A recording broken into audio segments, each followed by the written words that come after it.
Kesultanan Mataram Islam. A. Lokasi dan sumber sejarah. Pada tahun 1586 terjadi pemindahan pusat pemerintahan dari Pajang ke Mataram oleh Panembahan Senopati yang menandakan berdirinya Kesultanan Mataram. Pusatnya di sebelah tenggara kota Yogyakarta, yakni di Kota Gede. B. Kondisi sosial politik Kesultanan. Panembahan Senopati digantikan oleh putranya yang bernama Mas Jolang. Pada pemerintahannya bahkan banyak diwarnai pemberontakan dari kerajaan-kerajaan vasal atau kerajaan bawahan. Kemudian ia digantikan oleh Mas Rangsang alias Sultan Agung pada tahun 1613.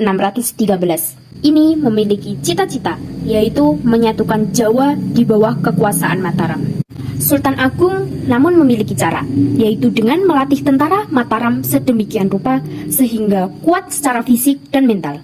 Pada tahun 1615, Sultan Agung menyerang wilayah-wilayah pesisir yang belum takluk kepada Mataram, seperti Lasem, Tuban, dan Madura. Pasukan Sultan Agung lalu menguasai Surabaya, Madiun, Ponorogo, Blora, dan Bojonegoro. Penaklukan baru berakhir pada tahun 1628. Setelah hampir seluruh Jawa berada di bawah kekuasaan Mataram, kecuali Banten, Cirebon, Blambangan, dan Batavia. Pada tahun 1628 dan 1629, Sultan Agung pernah berusaha menguasai Batavia yang merupakan pusat pemerintahan VOC, namun usahanya itu gagal. Sultan Agung membagi sistem pemerintahan Kesultanan Mataram sebagai berikut. 1. Kuta Negara, daerah pusat keraton. Pelaksanaan pemerintahan dipegang oleh Patih Lebet atau Patih Dalam yang dibantu Perdana Lebet atau Perdana Dalam. 2. Negara Agung, daerah sekitar Kuta Negara. Pelaksanaan pemerintahan dipegang Patih Jawi atau Patih Luar yang dibantu Perdana Jawi atau Perdana Luar. 3. Mancanegara, daerah di luar Negara Agung. Pelaksanaan pemerintah dipegang oleh para bupati. 4. Pesisir, daerah pesisir. Pemerintahan dipegang oleh bupati atau Syah Bandar. Sultan Agung juga dikenal sebagai seorang ahli politik, sastra, filsafat Jawa, serta agama. Ia menyusun sebuah karya sastra berjudul Sastra Gending, serta kitab undang-undang yang merupakan perpaduan antara adat istiadat Jawa dan hukum Islam yang berjudul Surya Alam.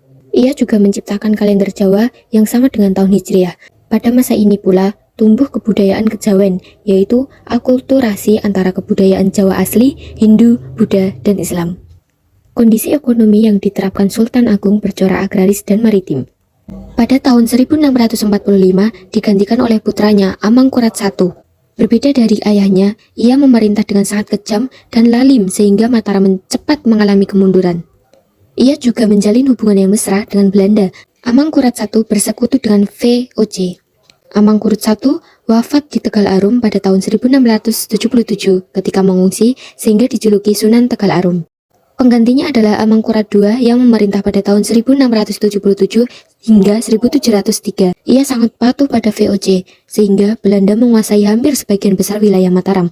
Amangkurat II akhirnya menyingkirkan ke daerah pedesaan dan membangun ibu kota Mataram yang baru di desa Wonokerto yang kemudian diberi nama Kartasura.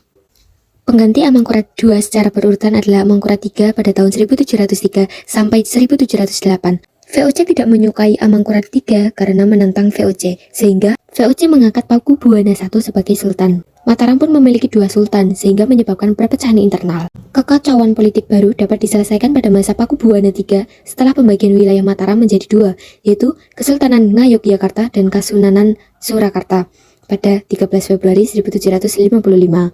Pembagian wilayah ini tertuang dalam Perjanjian Giyanti, Karanganyar, Jawa Tengah. Berakhirlah era Mataram sebagai satu kesatuan politik dan wilayah. Pada tahun 1757, dengan intervensi Belanda dan berdasarkan Perjanjian Salatiga, Kesultanan Mataram dipecah lagi menjadi tiga, yaitu Kesultanan Yogyakarta, Kasunanan Surakarta, dan Mangkunegaran. Pada tahun 1813, Kesultanan Yogyakarta dipecah lagi menjadi dua, yaitu Kesultanan Yogyakarta dan Pakualaman. Dengan demikian, sampai sekarang wilayah Kesultanan Mataram telah menjadi 4 bagian wilayah kekuasaan, yaitu Kekuasaan Yogyakarta, Pakualaman, Kasunanan Surakarta, dan Mangkunegaran. Runtuhnya Kesultanan Mataram Islam dimulai ketika Sultan Agung kalah dalam sebuah misi yang bertujuan untuk merebut Batavia. Saat itu, Sultan Agung berjuang menaklukkan seluruh wilayah Jawa dari tangan Belanda. Setelah peristiwa kekalahan tersebut, aspek ekonomi para masyarakat di Kesultanan Mataram Islam semakin melemah karena banyak masyarakat yang dikerahkan untuk menghadapi perang. Dengan demikian, pihak kerajaan serta masyarakat tidak mampu lagi memperbaiki kondisi ekonomi yang terjadi kala itu. Keruntuhan Kesultanan Mataram Islam juga disebabkan oleh adanya rasa dendam dan juga permusuhan dari Wangsa Sailendra kepada Jawa yang tidak pernah berhenti. Permusuhan ini terus-menerus terjadi hingga Wangsa Isana meraih kekuasaan selanjutnya.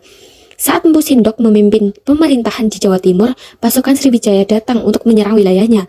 Pada akhirnya, pertempuran pun terjadi di wilayah Anjuk Ladang yang sekarang telah dikenal dengan sebutan Kota Nganjuk, Jawa Timur. Pertempuran itu pun dimenangkan oleh kubu Empu Sindok. Peninggalan Kesultanan Mataram Islam. 1. Keraton Kesultanan Yogyakarta. 2. Kompleks Makam Imogiri. 3. Masjid Agung Gede Kauman. 4. Keraton Kasunanan Surakarta. 5. Masjid Kota Gede. 6. Masjid Patok Negoro Ploso Kuning.